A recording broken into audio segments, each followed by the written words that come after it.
بسم اللہ الرحمن الرحیم۔ پیارے دوستو، جب سے اللہ تبارک و تعالی نے اس روئے زمین پر بسنے والے انسانوں کی تخلیق فرمائی ہے، یعنی حضرت آدم علیہ نبینا علیہ السلام اور حضرت حوا علیہ السلام کی، تب سے ہی اللہ تبارک و تعالی انسان پر گاہے بگاہے اپنے احکامات نازل فرماتا رہا ہے۔ لہٰذا اللہ تبارک و تعالی نے اپنے رسولوں پر وحی کی صورت میں آیات نازل فرمائی ہیں، جو نہ صرف انسان کے لیے ہدایت اور رہنمائی کا سرچشمہ ہے، بلکہ انسانوں کے لیے ان آیات کو پڑھنے اور یاد کرنے میں بھی بے شمار ثمرات موجود ہے۔ پیارے دوستو، 1400 سال پہلے جب اللہ تبارک و تعالی نے انسان پر اپنے دین کی تکمیل کا ارادہ فرمایا تو نبی آخر الزماں حضرت محمد مصطفیٰ صلی اللہ تعالی علیہ وسلم پر قرآن پاک نازل فرمایا، اور اللہ تبارک و تعالی نے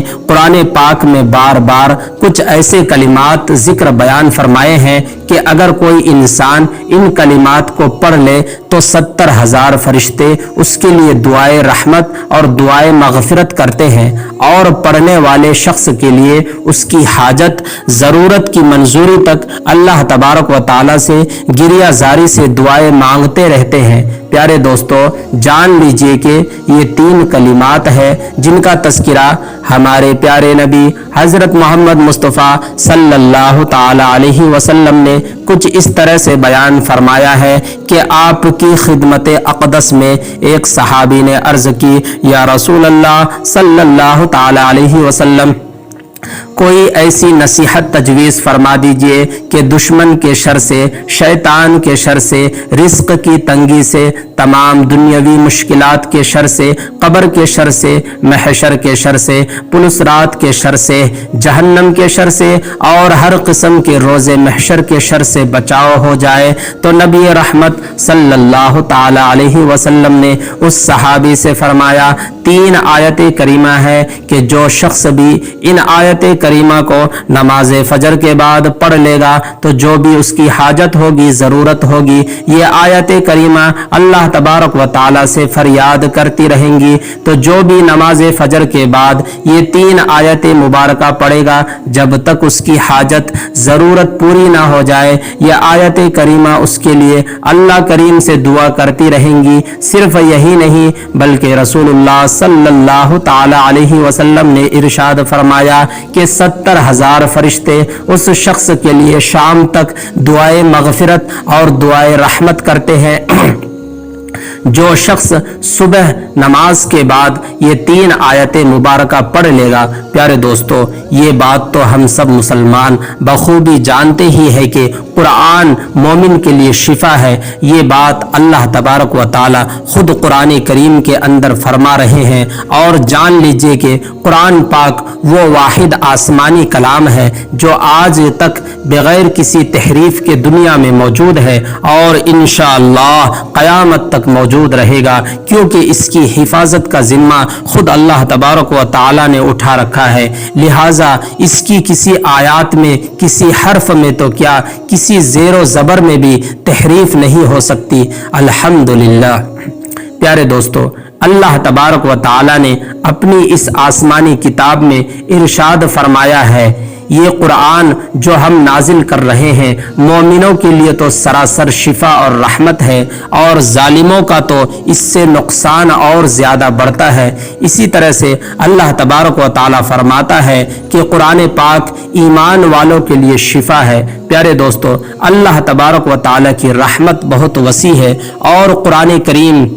تمام قلبی، روحانی، جسمانی اور نفسانی بیماریوں کے لیے شفا ہے۔ قرآن مجید خود بیان کر رہا ہے کہ دلوں کے روگ یعنی حسد، کینہ، بغض، منافقت، ڈپریشن، تمام بیماریوں اور مصیبتوں سے قرآن کریم شفا ہے۔ حضرت ابن عباس رضی اللہ تعالی عنہ سے مروی ہے کہ رسول اللہ صلی اللہ تعالی علیہ وسلم نے ارشاد فرمایا، اے لوگو، شفا دینے والی 2 چیزوں کو یعنی شہد اور قرآن کریم کو لازم پکڑ لو۔ اسی طرح سے نبی کریم صلی اللہ تعالی علیہ وسلم قرآن پاک کی آخری 2 سورتیں یعنی معوذتین، قل اعوذ برب الفلق، قل اعوذ برب الناس کی بھی بے پناہ برکتیں بیان فرماتے ہیں۔ پیارے دوستو، آئیے اب بات کرتے ہیں کہ وہ کون سی 3 آیت مبارکہ ہے جن کو ہر روز صبح نماز فجر کے بعد پڑھنے والے کے لیے 70,000 فرشتے مغفرت اور رحمت کی دعا کرتے ہیں، اور جب تک اس کی حاجت ضرورت پوری نہ ہو جائے فرشتے اس کے لیے اللہ تبارک و تعالی سے فریاد کرتے رہتے ہیں۔ رسول اللہ صلی اللہ تعالی علیہ وسلم نے ارشاد فرمایا، جو شخص صبح کے وقت اعوذ باللہ السمیع العلیم من الشیطان الرجیم 3 مرتبہ پڑھ کر سورہ حشر کی آخری 3 آیت مبارکہ 1 مرتبہ پڑھ لے تو اللہ تبارک و تعالی 70,000 فرشتے مقرر فرما دیتے ہیں جو شام تک اس کے لیے رحمت کی دعا کرتے ہیں، اور اگر اسی دن مر گیا تو شہید مرے گا، اور جو شام کو مغرب کی نماز کے بعد یہ عمل کرے گا تو اللہ تبارک و تعالی 70,000 فرشتے مقرر فرما دیتے ہیں جو صبح تک اس کے لیے رحمت کی دعا کرتے رہتے ہیں، اور اگر اسی رات میں مر گیا تو شہید مرے گا۔ پیارے دوستو، سورہ حشر کی آخری 3 آیت مبارکہ یہ ہے، اعوذ باللہ من الشیطان الرجیم بسم اللہ الرحمن الرحیم واللہ الذی لا الہ الا هو عالم الغیب والشہادۃ هو الرحمن الرحیم واللہ الذی لا الہ الا هو الملک القدوس السلام المؤمن المہیمن العزیز الجبار المتکبر سبحان اللہ عما یشرکون واللہ الخالق البارئ المصور له الاسماء الحسنى يسبح له ما في السماوات والارض وهو العزیز الحکیم۔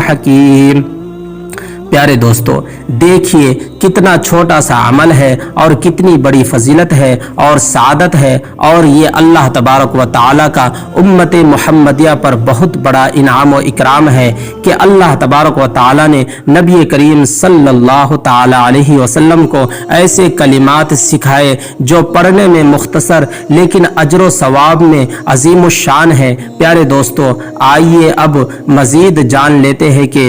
رسول اللہ صلی اللہ تعالی علیہ وسلم نے سورہ فاتحہ کی بھی بہت فضیلت بیان فرمائی ہے۔ فرمایا، سورہ فاتحہ ہر مرض کی دوا ہے۔ اس سورت کا ایک نام سورہ فاتحہ ہے جبکہ ایک نام سورہ شفا بھی ہے۔ بزرگان دین نے سورہ فاتحہ کی فضیلت کو بیان کرتے ہوئے یہ وظیفہ بتایا ہے کہ اگر کوئی شخص صبح فجر کی 2 سنتیں ادا کرنے کے بعد 40 مرتبہ سورہ فاتحہ پڑھ لے اور مریض پر دم کر دے تو مریض کو ہر طرح کے مرض سے شفا مل جاتی ہے، اور اس کی برکت سے آنکھ کا درد بہت ہی جلد دور ہو جاتا ہے۔ اسی طرح سے ایک اور روایت ہے کہ حضرت نعمان بن بشیر رضی اللہ تعالیٰ عنہ کہتے ہیں کہ نبی کریم صلی اللہ تعالیٰ علیہ وسلم نے فرمایا، اللہ تبارک و تعالیٰ نے زمین اور آسمان کو پیدا کرنے سے 2000 سال پہلے ایک کتاب لکھی، اور پھر اس میں سورہ بقرہ کی آخری 2 آیتیں فرمائی۔ جس گھر میں 3 راتیں ان 2 آیتوں کو پڑھا جائے گا شیطان اس گھر کے قریب بھی نہ جائے گا۔ حضرت ابو ذر رضی اللہ تعالی عنہ سے روایت ہے کہ نبی کریم صلی اللہ تعالی علیہ وسلم نے ارشاد فرمایا، بے شک اللہ پاک نے مجھے اپنے عرش کے نیچے کے خزانوں میں سے ایسی 2 آیتیں مبارکہ عطا فرمائی ہے کہ جن کے ذریعے سے سورہ بقرہ کا اختتام فرمایا، انہیں سیکھو اور اپنی عورتوں اور بچوں کو بھی سکھاؤ، بے شک یہ نماز اور قرآن اور دعا ہے۔ یوں تو پورا قرآن پاک ہی مومنوں کے لیے شفا ہے اور رحمت ہے، لیکن نبی کریم صلی اللہ تعالی علیہ وسلم نے جن آیت کریمہ کا خصوصی طور پر تذکرہ فرمایا ہے، ہر مسلمان کو یہ آیت لازمی سیکھنا چاہیے، یعنی زبانی یاد کر لینی چاہیے۔ اسی طرح سے نبی کریم صلی اللہ تعالی علیہ وسلم نے ارشاد فرمایا کہ اللہ تبارک و تعالی اس شخص کا چہرہ تر و تازہ رکھے جس نے میری حدیث سنی، اسے یاد رکھا اور دوسروں تک پہنچایا۔ تو اللہ تبارک و تعالی سے دعا ہے کہ نیکی کی بات کو سننے، سمجھنے اور اس پر عمل کرنے کی توفیق مرحمت فرمائے۔ پیارے دوستو، امید کرتا ہوں کہ آج کی یہ ویڈیو آپ کو بہت پسند آئی ہوگی۔ ویڈیو پسند آئی ہو تو صدقہ جاریہ کی نیت سے لائک کر کے چینل کو ضرور سبسکرائب کریں، شیئر کریں، اور جاتے جاتے ایک پیارا سا کمنٹ کر کے ضرور بتائیے کہ آج کی یہ ویڈیو کیسی لگی۔ میری دعا ہے کہ اللہ